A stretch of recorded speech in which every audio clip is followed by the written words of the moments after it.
नमस्कार मित्रांनो, मी उदय लाड पुन्हा एकदा स्वागत करतो आपल्या सर्वांचं आवडत्या युट्यूब चॅनल शेती मित्र वर व्हिडिओ पाहणाऱ्या प्रत्येक शेतकरी मित्राच्या आणि कास्तकार बांधवाच्या आजच्या व्हिडिओमध्ये मनापासून खूप खूप स्वागत।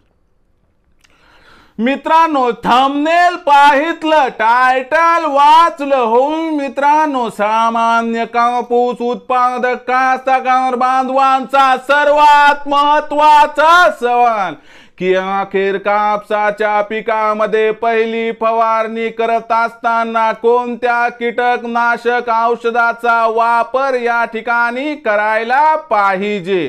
हा सध्याच्या कंडिशनचा सर्वात महत्त्वाचा सवाल आहे की अखेर कापसाच्या पिकामध्ये पहिली फवारणी करत असताना कोणत्या कीटकनाशक औषधाचा या ठिकाणी वापर करायला पाहिजे।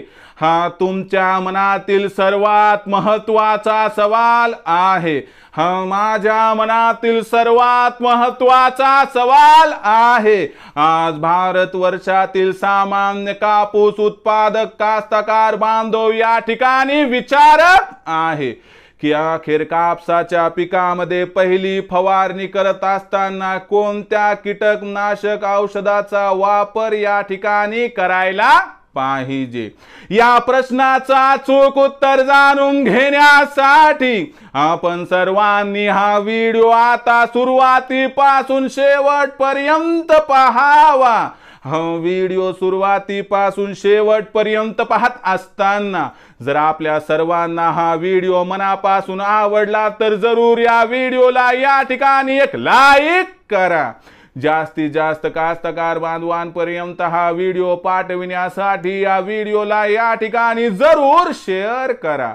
सबस्क्राइब करून जरूर नोटिफिकेशन बेलला ऑल करा, यामुळे येणारा प्रत्येक व्हिडिओ हा आपणास या ठिकाणी मिळत राहतो।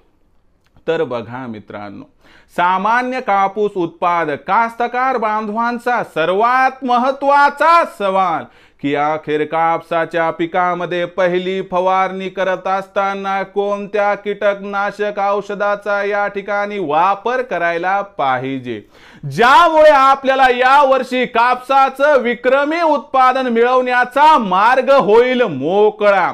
या प्रश्नाचं उत्तर जाणून घेण्यापूर्वी कापसाच्या पिकामध्ये पहिली फवारणी कधी घ्यायला पाहिजे ती टायमिंग तर बघूया। तर बघा मित्रांनो, कापसाच्या पिकामध्ये पहिली फवारणी ज्या वेळेस आपलं कापसाचं पीक हे 25 ते 35 दिवसाच्या दरम्यान असेल त्यावेळेस आपण कापसाच्या पिकामध्ये पहिली कीटकनाशकाची फवारणी घ्यायला पाहिजे। आणि कीटकनाशकाची पहिली फवारणी घेत असताना आपल्या कापसाच्या पिकावरती कोणते कोणते त्या ठिकाणी कीटक येऊ शकतात हे लक्षात घ्या। तर कापसाच्या पिकामध्ये सुरुवातीच्या कालावधीमध्ये रस शोषक करणाऱ्या किडीचा प्रादुर्भाव मोठ्या प्रमाणात या ठिकाणी आढळून येत असतो। याच्यामध्ये मावा, त्यानंतर भुरी, तुडतुडे यांसारख्या किडी ज्या की रस शोषण करतात, म्हणजे काय करतात की आपल्या कापसाच्या पिकामध्ये असणारे मुख्य अन्नद्रव्य त्यांनाच खेचून घेतात, ज्यामुळे आपलं कापसाचं पीक हे कमजोर होते पुन्हा वाळून जाते।